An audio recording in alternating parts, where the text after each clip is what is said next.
तो buzzing stocks में हम सबसे पहले बात करने वाले हैं वेदांता की। हालांकि कुछ देर पहले ही सर ने वेदांता का जिक्र किया भी, लेकिन वेदांता को लेकर एक दुखद खबर भी है। दरअसल जो वेदांता के चेयरमैन हैं अनिल अग्रवाल, उनके बेटे अग्निवेश अग्रवाल का निधन हो गया है। स्कीइंग के दौरान वो घायल हुए थे और 49 ईयर्स के थे वो, और इलाज के दौरान ही कार्डियक अरेस्ट आने से उनकी डेथ हो गई है। और अनिल अग्रवाल ने कहा है कि ये उनके जीवन का सबसे दुखद दिन भी है। और इस खबर के बाद जो है वेदांता का शेयर आज 4% तक टूटता हुआ भी नजर आया है। और इसमें एक अपडेट ये भी है कि अनिल अग्रवाल ने ये भी कहा है कि वो अब जो अपनी 75% जो एसेट्स हैं वो सोसाइटी में उसको दान करेंगे, हेल्थ केयर के लिए, एजुकेशन के लिए और वेलफेयर के लिए। तो सर पहले तो वेदांता के स्टॉक पर आपका नज़रिया जानना चाहेंगे सर कि इस खबर का इम्पैक्ट आज देखने को मिल रहा है। दुखद खबर है, लेकिन यहाँ पर बातचीत करना भी हमारे लिए ज़रूरी है कि क्या करना चाहिए वेदांता शेयर के अंदर। देखिए, एक क्लियर केस, ये दुखद खबर तो है। और ये एक प्रॉब्लमेटिक बात भी है, मतलब जिस तरीके से पूरी सिचुएशन हुई है। और वो रिकवर कर रहे थे, उन्होंने क्लियरली कहा रिकवर भी कर रहे थे, ऐसा लग रहा था सिचुएशन सारी ठीक हो जाएगी। और उसके बाद एकदम से कार्डियक अरेस्ट आया and he is no more between us. अब देखने वाली बात क्या है, आप एक चीज समझने की चेष्टा करिएगा, उन्होंने अपने पर्सनल एसेट्स को आगे ऐसे डिप्लॉय करने की बात करी है which is not correlated to the company. जी। ये आप एक नीजर रिएक्शन देख रहे हैं, एंड डेफिनेटली ये एक की मैन का प्रॉब्लम जरूर होता है, क्योंकि इतनी बड़ी कंपनी है, ये मैनेज कर रहे थे। बट एक अगर हम इस दुख से थोड़ा बाहर निकलने के एक चीज समझने की चेष्टा करें, was he the only man managing? No, he had a workforce, he had a team. और अभी अनिल अग्रवाल जी हैं, he will make sure things sort in place. Because ठीक है, ये एक प्रॉब्लम है कि आपके बेटे अब नहीं है, but you are still answerable to people.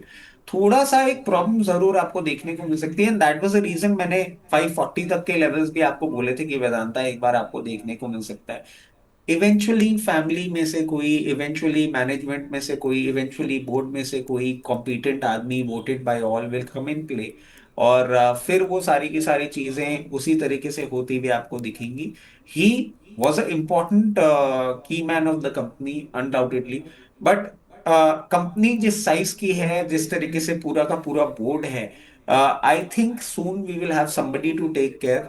तो एक नीजक रिएक्शन है, बट कोई बहुत बड़ी प्रॉब्लम वाली बात नहीं दिख रही है। ठीक है सर।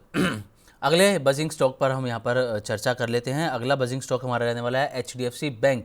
दरअसल जब से Q3 बिजनेस के अपडेट्स आए हैं उसके बाद से हम देख रहे हैं कि HDFC का शेयर थोड़ा सा प्रेशर में नज़र आ रहा है, गिरावट के साथ कारोबार करता हुआ नज़र आ रहा है। आज भी 1% के आसपास की गिरावट इसमें देखने को मिल रही है। और Q3 बिजनेस अपडेट की बात करें तो इसके जो ग्रोस एडवांसेस हैं उसमें करीब करीब 12% की यहाँ पर ग्रोथ देखने को मिली है और 28.4 लाख करोड़ रुपए तक पहुँचते हुए नजर आए हैं। इसका जो एवरेज डिपॉजिट है वो भी 12% बढ़कर 27.5 लाख करोड़ रुपए रहा था। और कासा डिपॉजिट जो है उसमें भी 10% के आसपास की यहाँ पर तेज़ी देखने को मिली, 8.9 लाख करोड़ ये रहा। HDFC बैंक सर, इस पर आपका क्या नज़रिया है? चार्ट्स में आपको कैसा लग रहा है? बिजनेस अपडेट्स के बाद थोड़ा सा प्रेशर शेयर के अंदर देखने को मिल रहा है। देखिए, मेरे को लगता है कि जिस तरीके से पूरी सिचुएशन बन रही है ना, बहुत सेंस ऑफ कंफर्ट नहीं मिल रहा है। And Monday morning when I was doing the show with Sandeep sir, तब भी मैंने यही बात बोली थी कि for the time been I will exit. I am not very comfortable. अगर आप सिर्फ टेक्निकल लेवल्स पे मेरे से पूछते हैं, तो जब तक 940 के ऊपर ये सस्टेन कर रहा है, because time and again in levels को इसने टेस्ट किया है इस पूरे ईयर में बहुत बार, 940 के ऊपर जब तक सस्टेन कर रहा है, यू गेट एन अपॉर्चुनिटी जो कहीं ना कहीं आपको एक वापस 990 1000 लेवल्स तक लेके जा सकता है। बट क्या उसके लिए आपको एक बाइंग पोजीशन बनानी चाहिए? मुझे नहीं लगता। And very frankly if you ask me, मेरे को खुद को डर लगता है ये बात बोलते हुए कि मैं इंडिया के सबसे बड़े बैंक के लिए आपसे ये बात बोल रहा हूं, बट मेरे को बहुत ज्यादा सेंस ऑफ कंफर्ट नहीं मिल रहा है। मैं फ्रेश पोजीशन आपको बनाने के लिए नहीं बोलूंगा, मैं यही बात बोलूंगा जिनके पास है for the time being exit कर लें। क्योंकि अभी जो एलडीआर रेशियोज भी आए हैं, जो ये अपना प्रोजेक्ट करके चल रहे थे, उससे कहीं ना कहीं डाइवर्जन के साथ आए हैं, एक सेंस ऑफ डिस्कम्फर्ट के साथ आए हैं।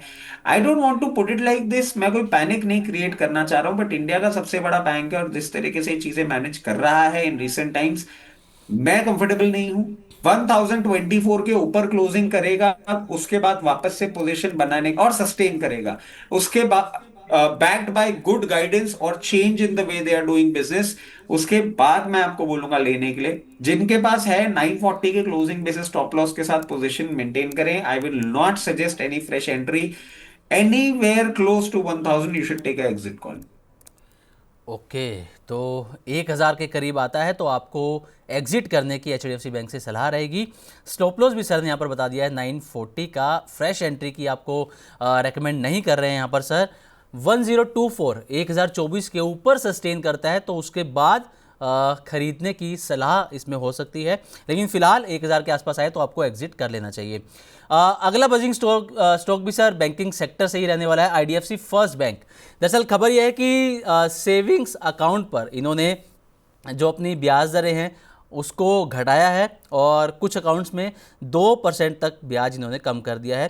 कैटेगरी हैं कि 1 लाख तक डिपॉजिट पर पहले जैसे ही ब्याज मिलेगा 3% का, और 1 से 10 लाख पर जो इंटरेस्ट है वो 7% से घटाकर 5% कर दिया गया है। और इस खबर के बाद जो है वो शेयर में 3% तक की भी तेज़ी आज देखने को मिली है। तो सर आईडीएफसी फर्स्ट बैंक भी आपके सामने है। एचडीएफसी बैंक पर हमने आपका नज़रिया सुन लिया, आईडीएफसी फर्स्ट बैंक इस पर आपका क्या नज़रिया रहेगा? और दोनों में से अगर कोई दोनों बैंक में से कोई फ्रेश एंट्री करना चाहे तो क्या आप सलाह देंगे, क्या एडवाइस देंगे सर? देखिए, प्रैक्टिकली इस पर्टिकुलर अनाउंसमेंट के बाद आपको थोड़ा सा कासा में एक डिफरेंस देखने को मिल सकता है। बहुत छोटा होगा, बहुत नेक्स्ट टू नेग्लिजिबल होगा, and because the bank understands the business better, इनको पता है इनका कासा कैसे चल रहा है, सारी चीजें। तो मुझे ये एक स्टेप तो अच्छा लगता है जिस तरीके से पूरी सिचुएशन है, और कहीं ना कहीं इनका मार्जिन्स भी इंप्रूव होते हुए दिखेंगे। जिस तरीके से पोजिशनड है, जब तक आपको कंफर्टेबली ये 81 रुपीज के ऊपर मेंटेन करता हुआ दिख रहा है, उसके ऊपर मेंटेन करते हुए 90 रुपए और 96 रुपए, ये दो टारगेट्स हैं जो आपको बहुत नियर टर्म में देखने को मिल सकते हैं, backed by the already momentum which the bank has gained lower level से। हमने देखा है, और जैसे ही इसने 82 के ऊपर सस्टेन करना चालू किया था, जब भी लोअर लेवल पे बात होती थी मैं कहता था 80 रुपए प्रॉफिट बुक कर लीजिए। 82 के ऊपर, जैसे एचडीएफसी के लिए अभी आपको बताया 1024 के ऊपर, वैसे ही 82 के ऊपर इसने सस्टेन करना चालू किया, हमारी एक लॉन्ग कॉल इसमें चालू हो गई है। अब 81 के स्टॉप लॉस के साथ पोजीशन बनाए, 90 और 96 ये दो लेवल्स आपको बहुत कंफर्टेबली देखने को मिल सकते हैं। अगर आपको इसमें रिस्क रिवॉर्ड थोड़ा सा प्रॉमिसिंग रखना है तो यहाँ पे नहीं, कभी भी आपको 8240 से 8350 की रेंज में दिखे वहां पोजीशन बनाइए। ठीक है सर, चलिए अगले बजिंग स्टॉक की यहाँ पर हम बात कर लेते हैं। अगला बजिंग स्टॉक है Adani green energy. Adani green energy पर खबर यह है कि सब्सिडरी ने असाही इंडिया ग्लासेस के साथ एक एग्रीमेंट किया है, और ये जो एग्रीमेंट है वो हुआ है 20 megawatt solar wind hybrid power supply के ऑर्डर को लेकर। तो इसको लेकर सर अडानी ग्रीन एनर्जी, इस पर आपका क्या नज़रिया रहेगा? कोई फ्रेश एंट्री अगर करना चाह रहा है या फिर किसी के पास पहले से ये है उसके पोर्टफोलियो में, तो क्या करना चाहिए उन्हें सर? देखिए, स्टॉक नहीं चल रहा है, लेट्स बी ऑनेस्ट, और टाइम हो गया है इसको। तो जिनके पास है उनको मैं कहूंगा हायर लेवल पे एग्जिट कर लें, अभी इसमें कोई टर्न अराउंड नहीं होता है। फ्रेश एंट्री मैं बिल्कुल नहीं बोलूंगा।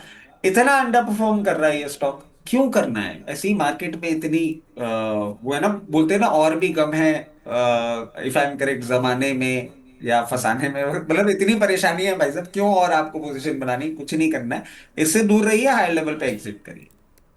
ओके, अडानी ग्रीन एनर्जी से दूर रहिए और हायर लेवल पर एग्जिट करने की भी सलाह रहेगी। ग्लैंड फार्मा पर भी बात कर लेते हैं। दरअसल खबर यह है कि US food and drug department से एक अप्रूवल मिला है, और ये जो अप्रूवल है वो नई दवा के, इन्होंने कोई एप्लीकेशन दी थी एक, वो एप्लीकेशन को मिल गया है। ये जो दवा है वो है जो आइज़ एलर्जीज होती हैं, आँखों की एलर्जी जो होती हैं, उससे जुड़ी दवा बनाने के लिए इनको अप्रूवल मिला है। तो ग्लैंड फार्मा सर, आपको कैसा लगता है ये स्टॉक? देखिए वैसे ये एक अप्रूवल अच्छा है, और इसका जब ये अप्रूवल आया था ना, सबसे पहले मैंने नाम पढ़ने की कोशिश ही करी थी। नाम ही इतना लंबा चौड़ा है, पता नहीं, हाइड्रो क्लोरो, बहुत सारी चीजें हैं इसके अंदर। जी। नाम थोड़ा सा है, क्योंकि साइंटिफिक नेम है। बट मैं समझता हूँ ग्लेन फार्मा अभी एक अप ट्रेंड में रहना चाहिए। यहाँ पे फ्रेश एंट्री मैं नहीं बोलूंगा, बट जिनके पास है अभी आराम से होल्ड करें। ये रैली कंटिन्यू होती हुई मुझे दिखती है टुवर्ड्स 2180, और 2180 के बाद आपको 2280 के लेवल्स भी दिखा सकता है। अगर इस न्यूज या फार्मा एज अ स्पेस में जो आपका थोड़ा सा बुलिश स्टांस है उसके कारण से, या किसी भी कारण से अगर आपको ग्लेन फार्मा में पोजीशन बनानी है, मेरे लिए सबसे अच्छा रिस्क रिवॉर्ड रेशियो बनता है 1980 लेवल्स। वहां पे पोजीशन बनाएंगे तो ज्यादा एडवाइजेबल रहेगा।